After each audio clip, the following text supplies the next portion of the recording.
Hi everyone and welcome back. If you are new here then hello, my name is Zoe and this is my YouTube channel. Today I'm sharing a really easy underpainting technique which is perfect for beginners as well. Underpainting is where we apply our sculpting products first before foundation rather than after, so your highlight, your contour, your blush all goes on first and then we do foundation on the top, and I just think this looks really natural. If you're liking natural but also a little bit of a sculpted base, this just looks absolutely beautiful, and I think it's perfect for beginners as well because it gives you practice on your placement of your sculpting product. There are no rules when it comes to makeup, so you can do this technique where you apply all your sculpting products at once and then blend out. Personally, I like to apply them once at a time and then blend them out. It's less overwhelming. You can clean up areas if you've applied a little bit too much here or there. I just think it's easier. It's a little bit neater and all your products aren't just merging into one. We can keep the placements separate, so we're going to do one by one. So first we're going to start with contour. When we're picking our products for underpainting as well, try and use something that's not too sheer. Even though this is going to look quite natural when it's blended out, you still want enough pigment in your sculpting products to show through your foundation at the end. So I'm going to use my trusted and true, my Primark contour stick. This is in the shade Chai. It is going to seem scary, it is going to seem a bit unneat at first, but I promise you it's a trust the process kind of thing. I just draw mine straight on. You can apply it on the back of your hand and draw it on with a brush if you want to. I'm going to try and keep it nice and precise though, so I'm going to do everywhere that I would usually like to sculpt out and create more definition. So that's definitely my cheekbones, also around the top of my forehead. It's everywhere that I like to bronze up and add definition as well. I do a little bit on my nose. I don't necessarily like contour my nose, but I do like a little bit of definition there just so it's not left out at the end. I've got no eye makeup on yet today either, so I'm also going to use this to sculpt out my eye. So just really messily into my crease, and then I blend up and outwards as if you would with your eyeshadow or your winged eyeliner. You can also use this step to contour your lips if you like a more of a overlined lip like I do. Doing this step first as well really enhances that at the end. So I just do a little bit just underneath my lip, just to make them stand out a little bit more at the end. Just a little bit smudged over my cupid's bow. I know this is looking crazy, but I do promise you at the end it will all come together. And then last but not least, a little bit along my jawline, and you can also just go a little bit behind the ear as well, because I do like to blend everything down my neck just to make sure that everywhere is nice and blended. So that is my contour for now. We're going to work on blending this out before we do anything else. So I'm just going to take a really thin contour brush. This is a Real Techniques one, and I'm either doing really small tiny circles or just pressing it in. Do not blend this out too far. Try and keep it in the precise areas that you've applied it, because they are the areas that you want definition. We're going to fill in the gaps after with our foundation. So as we're blending, we're pressing this in. This isn't going to look as blended in as if you were blending it into a foundation. So don't expect this to be like completely flawless. Don't spread it around too much, just keep pressing it in, but it will kind of look quite harsh still. It won't completely like blend in because it's not really blending into anything other than our skin at the moment.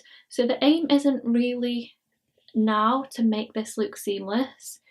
It's just pushing it into the areas that you want it, but no further. And I think if you are more of a beginner when it comes to makeup, I actually quite like this step because you can really see where you're placing your products and you can see your method of blending out. Because we haven't done any foundation or anything, if this looks a mess at the end or you have blended it out a bit too far, you haven't really ruined anything because this is our first step, and I think your contour really is the hardest thing to blend out. So if I was a beginner, I would find it easier this way. And just remember, we're going to be placing coverage over the top of all this anyway, so it is going to look a little bit messy for now, but that is okay. And you can already see the areas which we've left bare, they're starting to pop out because that's where our highlight's going to go, and it's just creating shape. Blend it all over my eyelid, to be honest. I'm squeezing the brush together, so I've got a really thin brush, but if you've got a more precise brush, then use that. I just am limited to clean brushes that I've got at the moment. So with our eye, I want to blend up and out as if it was a winged eyeliner or eyeshadow, and I'm squeezing the end of the brush to make it as precise as I can. And you can blend this up into your brow area and kind of marry it into your eye contour as well. Your main target is just to push it into the skin. You don't want any harsh lines. It is going to look obviously more strange than usual because you're not applying it on top of anything, but that is your goal with your contour. So let's move on next to highlighter / concealer. I'm going to use the Rimmel Multitasker Concealer. This is one of my favourites. You could use a colour corrector first if you wanted to, but this kind of covers what I need it to cover. I can always apply a little bit more at the end. This is in the shade Ivory. It's a bit more of a lighter shade, so it's going to really make my under eyes pop. I'm going to use this as my highlight and apply it where I usually would apply it. So here where I need more coverage, get a lot of sort of dark circles here. Also going to sharpen up my eye contour as well. This will create that lift and a little bit more sharpness. Tiny bit here because we are going to fill in this gap with our foundation, so just a little bit there just to make it pop a little bit. Chin area on my Cupid's bow lines there, because I do find that enhances the pop of my lip liner when I finish it at the end. And then here as well, I'm going to go down the bridge of my nose. To blend this out, I'm going to use maybe one of two things. I've got a nice fluffy brush and I've got my sponge for the inner corners of my eyes if I need it. So again, pressing it in. I've gone smaller and more precise with my brush because this is my highlighter and I tend to want this concentrated in more smaller areas because this is the area that I just want to pop and bring forward.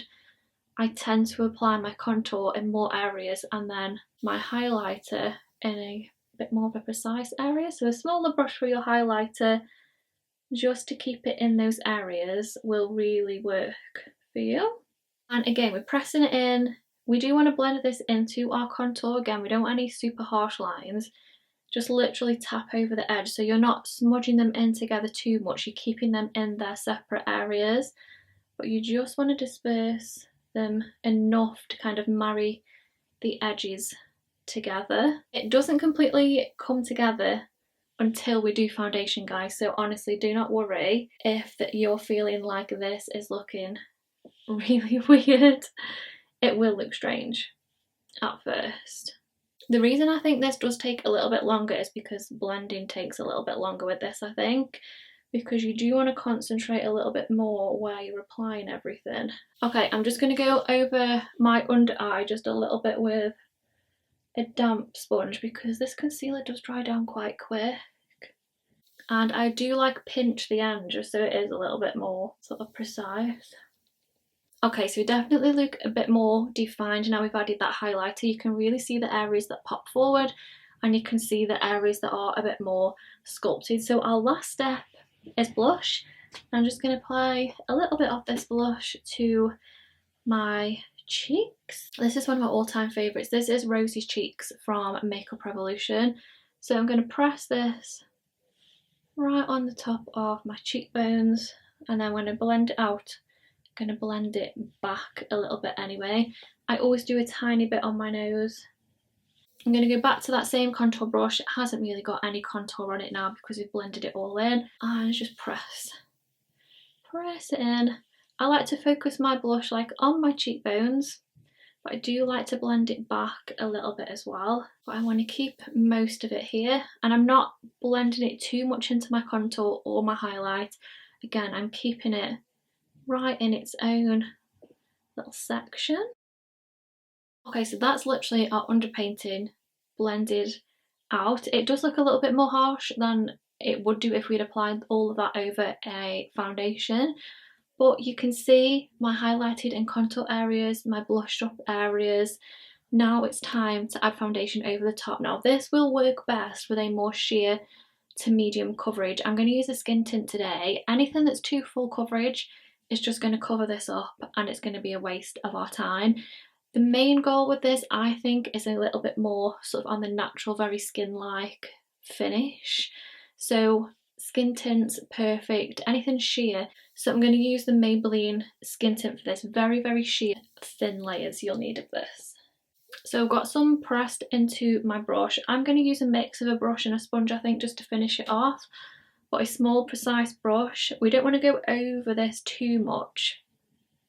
We want to mainly stick to the areas which are kind of like in between. So mainly sort of this area, because this hasn't really got any product on, and I kind of stipple it in those areas first, and then once most of it is off my brush, that's when I'll kind of press over everywhere else. You want very thin layers. See how it's still showing through, but it's only covered it up a little bit. You'll also find with this you use so much less foundation when you're doing this, because you literally need the smallest amount. Really prime your brush as well, like press it into your brush before you press it on the skin.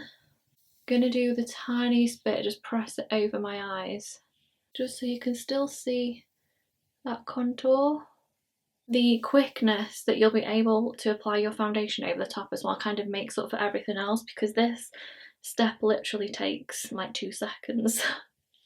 So the goal with this is you want it to look more natural and more sheer than you would have done if you'd have done like your contour and things over the top of this. It just kind of melts all together. It looks so much more natural. You need so much more less foundation. It's very thin layers and very natural, but still sculpted. I just absolutely love how the end results look. You can still see it, but it's very sheer if you like more sheer layers.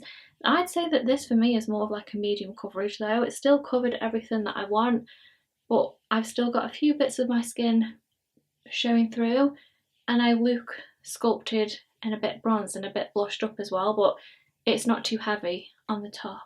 It's very natural. I'm just going to really quickly set it, and then you can see what it looks like at the very end. But this is it with just a sheer layer of foundation over the top. Okay, I've just finished it off. Tiny bit of setting powder, tiny bit of blusher and bronzer on the top, just to literally set it down, and that is it. It literally took me 2 seconds, but I absolutely love the result. It looks so seamless, really flawless, but more sheer coverage to medium, but very blurred out, but still sculpted. I just really love the underpainting technique. Please give it a go if you haven't tried it before, and let me know if you do down in the comments. But this is our finished underpainting makeup look. I hope I've made it easy enough for you, and yeah, I really hope you do give it a go at home. I hope you enjoyed today's video. Let me know if you did down in the comments. Please give it a big thumbs up as well, and don't forget to subscribe, and I will see you next week in my next one. Bye!